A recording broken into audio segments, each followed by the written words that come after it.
Hello friends, welcome to my channel freelancer Somnath. আমি সোমনাথ, আশা করি সবাই ভালো আছেন। তো আজকে আবার একটা নতুন বিষয় নিয়ে আপনাদের সামনে উপস্থাপন করছি। কিভাবে আপনি ফেসবুক পেজে অ্যাডমিন বা এডিটর বা মডারেটর কিভাবে নিয়োগ করবেন বা কিভাবে অ্যাড করবেন। তো মূল বিষয়ে যাওয়ার আগে অবশ্যই বলে রাখবো, যদি আপনি এই চ্যানেলে মানে ফ্রিল্যান্সার সোমনাথে প্রথমবার হয়ে থাকেন তাহলে অবশ্যই চ্যানেলটিকে সাবস্ক্রাইব করে পাশে থাকবেন। সোশ্যাল মিডিয়া সম্পর্কিত এই ধরনের আরও নিত্য নতুন ভিডিও আপডেট পাওয়ার জন্য পাশাপাশি ভিডিওটিকে লাইক করে বন্ধুদের সাথে শেয়ার করবেন, যাতে তারাও বিষয়টি সম্বন্ধে জানতে পারে, কারণ আপনাদের একটা লাইক এবং শেয়ার আমাদেরকে ভিডিও বানাতে আরও উৎসাহিত করে। তো ভিডিওটির সম্বন্ধে আপনার যদি কোনো রকম মন্তব্য থাকে, কোনো রকম প্রশ্ন থাকে, অবশ্যই আপনি কমেন্ট বক্সে কমেন্ট করুন। তো চলুন শুরু করি। প্রথমে আমরা গুগল ক্রোমটাকে খুলে নেব। আপনি যে কোনো ব্রাউজারই ওপেন করে নিতে পারেন। তো এখান থেকে প্রথমে আমরা ফেসবুকটা খুলে নেব। তো ফেসবুক খুলে নেওয়ার পরে অবশ্যই আমরা আমাদের পেজটাকে খুলব, যে পেজে আমরা অ্যাডমিনটাকে নিয়োগ করব বা অ্যাড করব। তো এখান থেকে আমি আমার পেজটাকে খুলে নিলাম।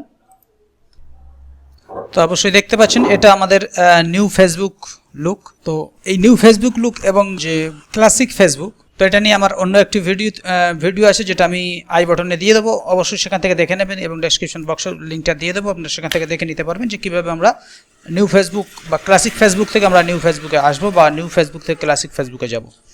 তো এখন চলুন আমাদের পেজ অ্যাডমিনটা আমরা কীভাবে অ্যাড করব।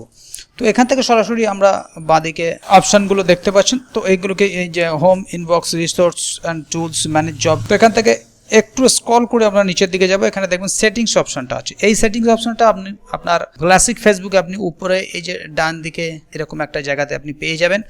তো যেহেতু এটা আমার নিউ ফেসবুক থেকে করছি, তো এখান থেকে বাঁ দিকে সেটিংসটা আছে, এটাতে আপনি ক্লিক করবেন। এটাতে ক্লিক করার পরে সরাসরি আরও একটা পেজ আপনার ওপেন হয়ে যাবে। এখানে দেখুন পেজ সেটিংস বলে বাঁ দিকে কিছু সেটিংস দেওয়া আছে, general, messaging, page info, page templates and tabs, notification, বিভিন্ন এটা দেওয়া আছে।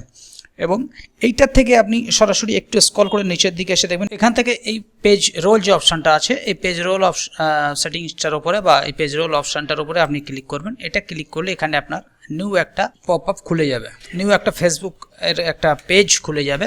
তো এখানে সরাসরি আমরা দেখতে পাচ্ছি যে এখানে একজন পেজ অ্যাডমিন আছে। তো এখানে যদি আরও পেজ অ্যাডমিন আপনি নিয়োগ করতে চান, সর্বদাই মনে রেখে দেবেন যে আপনি যখনই পেজ অ্যাডমিন অ্যাড করতে যাবেন, অবশ্যই সেই পেজের অ্যাডমিন আপনাকে হতে হবে। তো আপনি যদি সেই পেজের অ্যাডমিন হয়ে থাকেন, তবেই আপনি পেজ এডিটর বা পেজ মডারেটর বা পেজ অ্যাডমিন এগুলোকে আপনি অ্যাড করতে পারবেন। তো এখানে আমরা কিভাবে অ্যাড করব। তো এখানে যেটা হচ্ছে, এখানে দেখবেন assign a new page role. তো এই যে অপশানটা আছে, এখানে আপনি দেখবেন ডান দিকে এডিটর বলে একটা অপশান আছে দেখা যাচ্ছে, এবং ডান দিকে অ্যাড বলে আরও একটা ট্যাব আছে বা বটন আছে। তো এই এডিটর অপশান, এইখানে এই ড্রপ ডাউন লিস্টে আপনি ক্লিক করবেন। এখানে ক্লিক করবার পরে আপনি দেখবেন এখানে admin, editor, moderator, advisor, analyst, custom, বিভিন্ন রকম অপশন আছে। আপনি আপনার পেজের অবস্থান অনুযায়ী আপনি কি অ্যাড করতে চান। তো এখানে আমি একজন অ্যাডমিন অ্যাড করব। তো এখানে আপনার পেজে আপনি অ্যাডমিন বা এডিটর বা মডারেটর এগুলো নিয়োগ করতে গেলে যেটা করবেন সেটা হচ্ছে, এখানে আপনার যাকে আপনি নিয়োগ করবেন তার নামটা এখানে আপনাকে লিখতে হবে, টাইপের নেম অর ইমেল অ্যাড্রেস। তো এখানে আপনি নামটা লিখলেন, আমি এখানে একটা নাম লিখছি। তো আমি নামটা লিখলাম, নাম লেখার পরে এখানে আমি টুম্পাই নামটা লিখেছি। নাম লেখার পরে হাজারো টুম্পা এখানে বেরিয়ে আসবে। তো আপনি কাকে নেবেন, আপনি যে ব্যক্তিকে নেবেন তার নাম এখানে খুঁজে বের করে নেবেন। তো আমি মনে করুন আমি এই ব্যক্তিকে নেব, এই নামটা আমি অ্যাড করলাম। এইবারে এটাকে অ্যাড করার পরে এই ডান দিকে এখানে যাবেন, এডিটর লেখা আছে, এর পাশে দেখবেন ড্রপডাউন লিস্ট আছে। তো এই এডিটরে আপনি ক্লিক করবেন বা ড্রপডাউন লিস্টে আপনি ক্লিক করবেন। দেখেন এখানে অনেক কটা অপশান আছে, যে অ্যাডমিন আছে, মডারেটর আছে, অ্যাডভার্টাইজার আছে, অ্যানালিস্ট এবং কাস্টম, অনেক কটা অপশান আছে। তো একে আপনি কীভাবে নিয়োগ করবেন, মানে কি হিসেবে অ্যাড করবেন, এডিটর হিসেবে না মডারেটর হিসেবে না অ্যাডভাইজার হিসেবে, কী হিসেবে। আমি একে অ্যাডমিন হিসেবে নিয়োগ করব। তাই আমি সরাসরি এটাকে অ্যাডমিনে ক্লিক করে দিলাম। তো অ্যাডমিন ক্লিক করার পরে এইখানে অ্যাড অপশানটাতে আমার চুজ করতে হবে।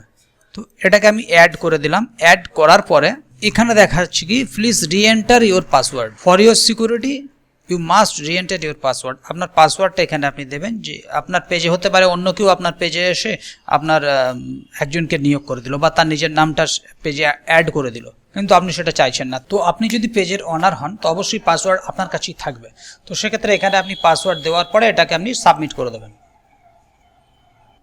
তো এখানে দেখতে পাচ্ছেন, এখানে সরাসরি যেটা দেখাচ্ছে ইওর পাসওয়ার্ড ওয়াজ ইনকারেক্ট। কেন দেখালো? কারণ হচ্ছে এখানে যে পাসওয়ার্ডটা দেওয়া ছিল আমি সেটা দিয়ে সাবমিট করে দিয়েছি। তো সেটা দিলে হবে না, এখানে আপনাকে পাসওয়ার্ডটা এন্টার করতে হবে ম্যানুয়ালি। তো আমি ম্যানুয়ালি আমার পাসওয়ার্ডটা এন্টার করে দিলাম, দেওয়ার পরে এটাকে আমি সাবমিট দিলাম। তো সাবমিট দেওয়ার পরে অবশ্যই এখানে যাকে পেজ অ্যাডমিন আমি করব, এখানে তার নামও চলে এসছে এবং ক্যান্সেল ইনভাইটেশন দেওয়া আছে। এবং আমি যদি মনে করি না একে আমি দেব না, প্রথমে দিয়েছিলাম পরবর্তী মনে হচ্ছে একে আমি দেবো না, তো সঙ্গে সঙ্গে আমি এটাকে অ্যাডমিন থেকে ক্যান্সেল করে দিতে পারি।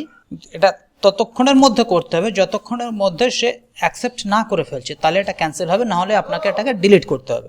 এখানে দেখুন এর নামের তলায় অ্যাডমিন পাশাপাশি পেন্ডিং দেওয়া আছে। পেন্ডিং দেওয়া আছে কারণ এই যে পেন্ডিং অপশনটা আছে, কারণ তার কাছে একটা মেল যাবে এবং তার কাছে ফেসবুক একটা নোটিফিকেশন যাবে যে আমি তাকে অ্যাডমিন হিসেবে অ্যাড করতে চাই। যদি সে অ্যাডমিন হিসেবে এটাকে অ্যাকসেপ্ট করে তাহলে এটা অ্যাপ্রুভ হয়ে যাবে, এবং যদি সেটাকে অ্যাডমিন হিসেবে অ্যাকসেপ্ট না করে তাহলে ওখানে পেন্ডিং থেকে যাবে বা ওটা রিমুভ হয়ে যাবে।